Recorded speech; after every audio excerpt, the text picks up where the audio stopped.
Hello! We are away in our motorhome for the first time and we are recording our first video together in Jack, which is what we have christened our motorhome. So, we were packed and ready to go. We had decided to catch the ferry from Portsmouth to Cherbourg in France. I compared the cost difference between driving up to London and going via the Eurotunnel into France, or taking the ferry, and the ferry option was cheaper and quicker for us. We left home at 4 p.m. with a 3.5-hour trip ahead of us to Portsmouth ferry terminal. We arrived 3 hours early and were about 10th in line, so we settled in for the wait and ended up taking a nap on our bed, as we had decided not to book a pet-friendly cabin, but to rather rest up in the reserved seating area, saving ourselves £87. Eventually, we started the boarding process. They checked our passports, my Schengen visa, and the dog's paperwork. We then moved forward to customs, and they asked to look in the garage of our motorhome, and then waved us through. After parking the vehicle on the ferry, we got out and attempted to place muzzles on our dogs, as this was a requirement of the ferry.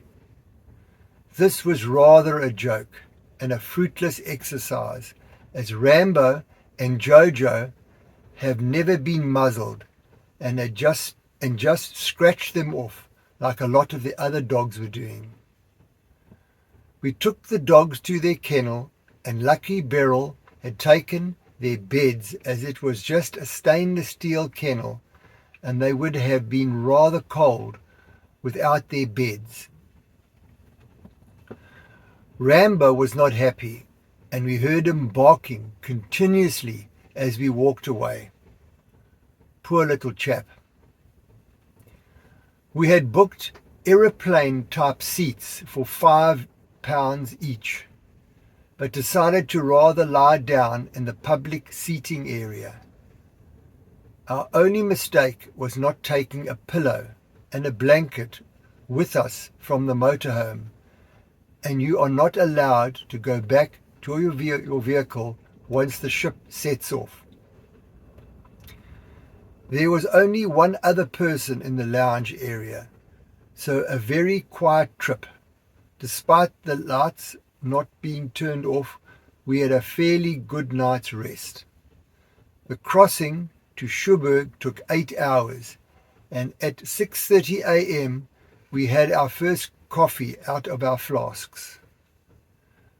We then went down from deck 8 to deck 7 to collect the dogs, and were off the ship by about 7:30 a.m. and after presenting our passports, we were on our way. We planned to travel to an heirs at Viviers-sur-Mer.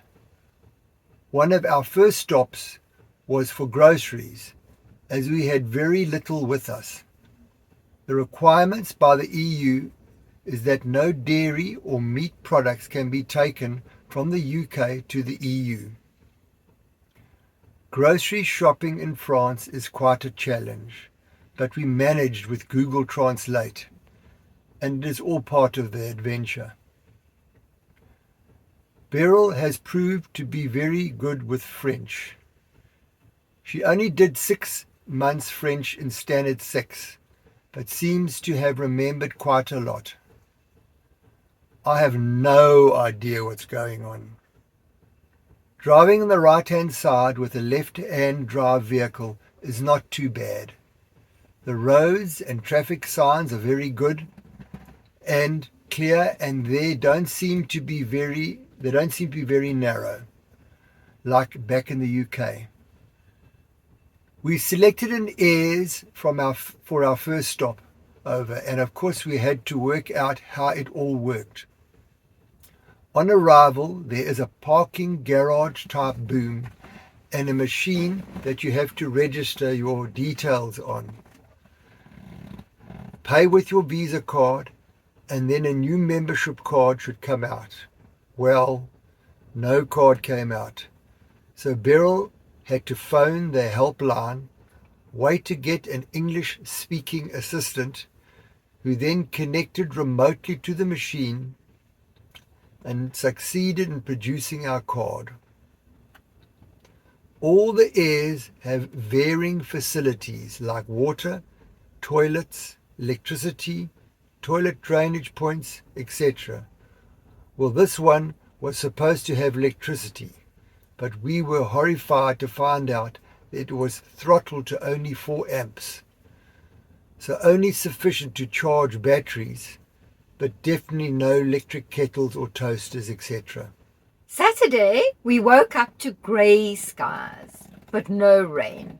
So we put on our coats and took our dogs for a walk down to the beach. The water was about 1 kilometre away, and the whole area was very marshy. Not the best beach we have ever seen. We returned to the camper and got ready to depart. Dave filled the water tank and emptied the grey water tank. We drove on to St. Malo, to a free parking lot, and set off on foot with the dogs to explore the old town. Once it had been a pirate's haunt. Now the fortified town of St. Malo is rich in cobblestone streets and amazing houses built by people who gained their wealth from their privateering in the 17th and 18th centuries. Privateers were actually just pirates who were approved by the king. Heavily bombed in 1944, St. Malo, when it was mistaken for an enemy base, the city was reconstructed and is now one of the most beautiful towns in France. Tall granite walls surround the old town, and we walked on top of this very wide city wall around the town to the seaside, looking towards the English Channel and Fort National, a 17th century fortress on a rocky outcrop. We saw a statue of Robert Surcouf, who was a slave trader and a privateer from St. Malo in the 1700s. The wind was blowing so hard that I could not keep my hair off of my face. We saw the beautiful cobbled streets and the Cathedral of St. Malo. Walking the streets of St. Malo with our dogs. There's Rambo and there's Jojo. They are loving their holiday in the camper van. There we go. Walking down. We still haven't found the warm weather, but we're heading south and hoping to find it soon. Saturday afternoon, we drove on to Da Nang and we got there at about 4 p.m. We parked under the viaduct, but we could not work out if we had to pay or not. So we decided to move on to another free parking that was more clearly marked. Then Dave got out our bicycles and we took a cycle around the medieval old town from the 14th century. Most of the cobbled alleyways said no entry except, we had to look up the word SAUF, S-A-U-F, for bicycles. So we were fine.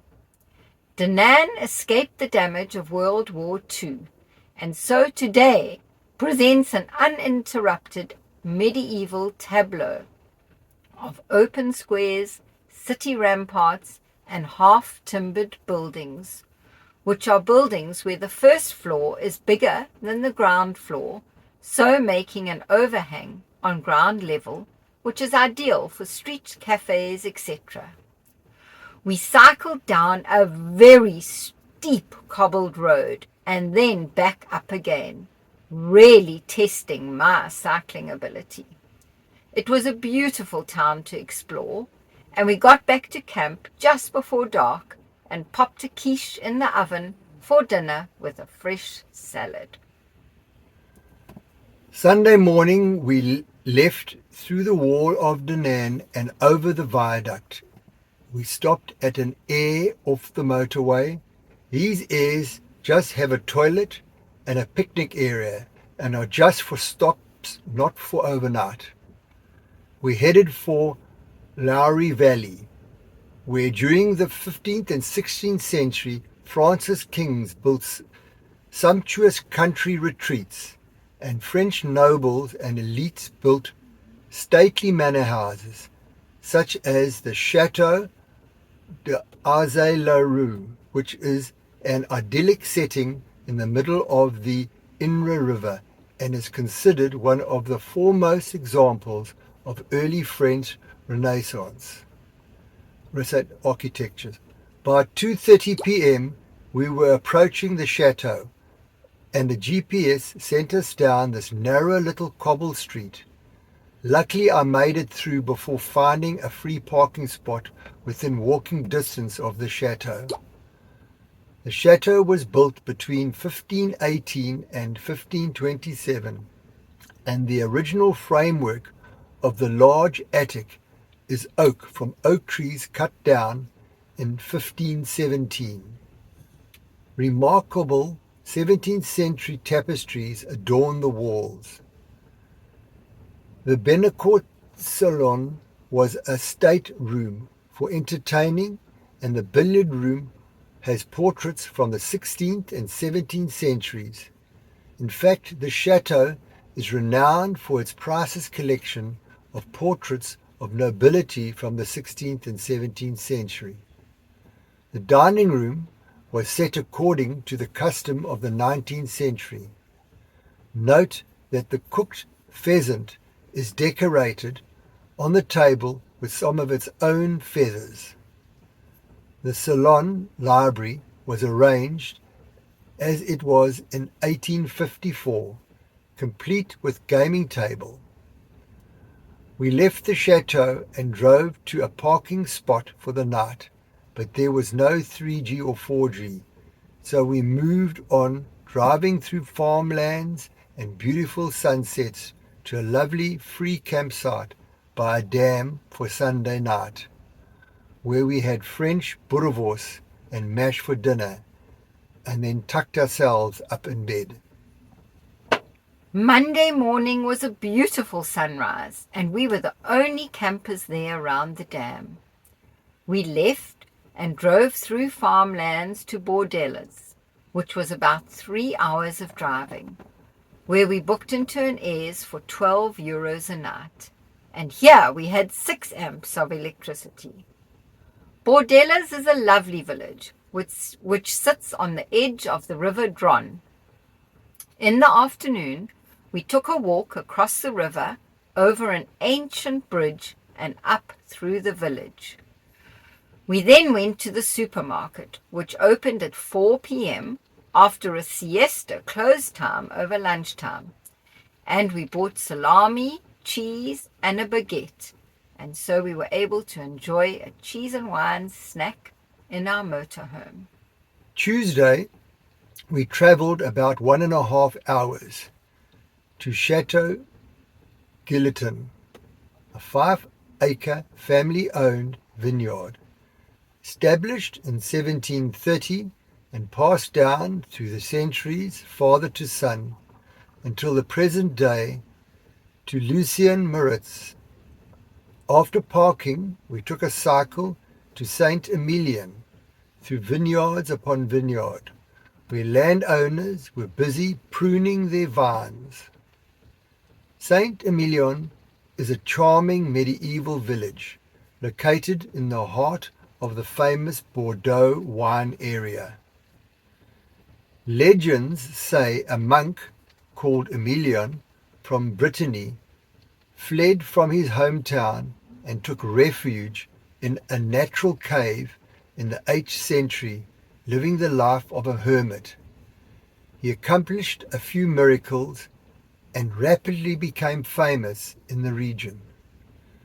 Soon he had many disciples, and with their help he evangelized the area and made a great religious center, which after his death was named Saint Emilion. Today it is a great wine-growing area due to both a complex geology of sand, clay and limestone and a microclimate that is perfectly suitable for winemaking. After exploring Saint Emilion, we cycled back to Chateau Guillotin, where Lucien had free camping pitches with Wi-Fi and electricity. Full, not throttled. At 7 p.m. he came and called us and gave us a personal wine tasting of his wines. He was born in London but had been on the vineyard since he was 14 years old. It was a lovely evening and there was no rationing of the tasting. In fact, at the end, he sent us back to our camper with a full glass of wine each. Of course, we bought 6 bottles of his wine, so we have some to share with you all. Wednesday, we travelled into Bordeaux and parked at a free parking pitch on the outskirts of the city. The dogs and us caught Tram A into the city centre. It was quite a challenge to get our tickets, as the machine would not take our credit cards nor notes. So eventually, we walked to a nearby restaurant to get change, as the machine would only take coins. Once we were in the city, we walked around exploring Bordeaux. Unfortunately, the Miroir de Dau, which is the world's largest reflecting pool, covering 3,450 square meters in front of the Place de la Bourse, did not have any water in. Walking the streets of Bordeaux. Quite busy with people, narrow little streets. There's a dog and a bicycle. Lots of people and bicycles around. David. And there are the dogs. There we are. There's down another little.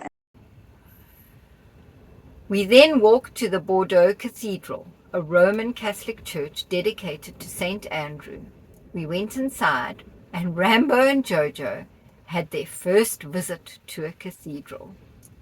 We walked around the outside to the other side of the cathedral and stopped at a cafe next to the cathedral for a hot chocolate.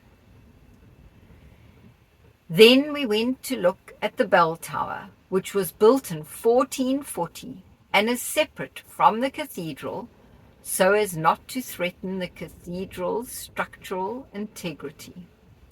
On top of the bell tower is a golden statue of the Notre Dame d'Aquitaine. It was a climb up the bell tower of 233 steps, but they would not allow dogs in, so Dave was saved the exertion, although I was very disappointed. Anyway, we caught the tram back to our camping spot, and the tram cost us €6 for the return trip. Well worth it, because when we try and go into big cities with our motorhome, it is a nightmare. Thursday, we left Bordeaux and headed for the Grand Dune du Pilote, the tallest sand dune in Europe, made up of 60 million cubic meters of sand. This magnificent dune must be seen to be believed. Apparently, nearly 2 million visitors travel each year to climb it, making it one of the most visited natural sites in France. The dune stretches for nearly 3 kilometers and measures 100 to 115 meters high. The Bay of Biscay is on the sea side and of course France on the land side. The dogs had the time of their lives running on the dune. It was very windy at the top, and so our beanies were more to keep the wind out of our ears because it was so cold. We got back into Jack and headed down south towards Bonnet to a free parking spot where we planned to cycle from.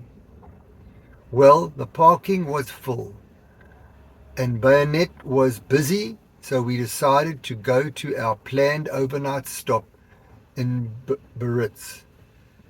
These two towns are right alongside each other. We stayed at an inn that had electricity, full 16 amps, and toilets, and was fairly full of campers. I can't imagine how full all these camping spots are in summer.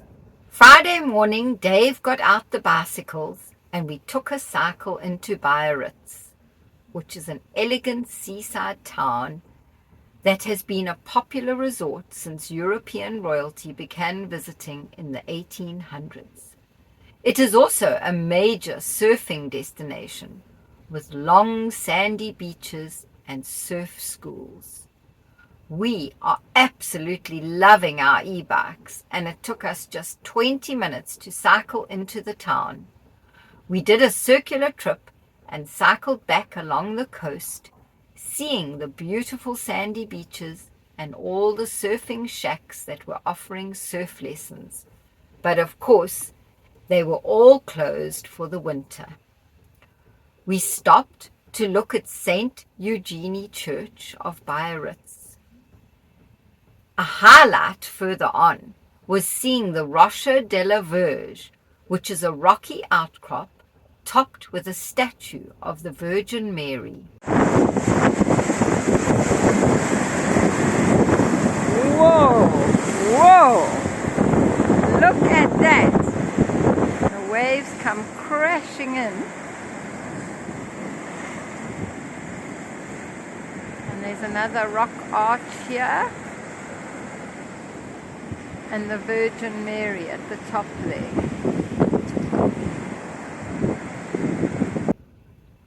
We cycled over a footbridge out to sea to beyond the statue, from where we got sweeping views of the Bay of Biscay and were splashed with crashing waves.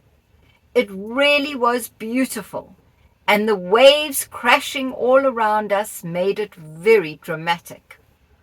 We also saw the Villa Belza, a 19th century villa set out in the sea on a rocky outcrop. The cycle back involved cycling up a steep switchback path where I had my first topple off the bike, although Dave did not see me do this.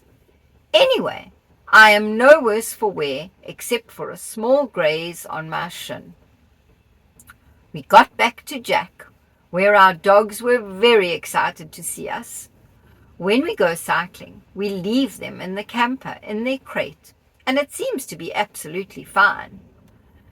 We then travelled across the border into Spain and stopped at Hondarribia for lunch, and then took our dogs for a walk through the Santa Maria gate into the walled old town. Once again, a beautiful, clean, well-preserved town with cobbled streets and quaint buildings, including lots of beautiful Basque houses, which have wooden balconies that are painted in a myriad of colors. We walked back around to where Jack was parked and set off for our first overnight stop in Spain.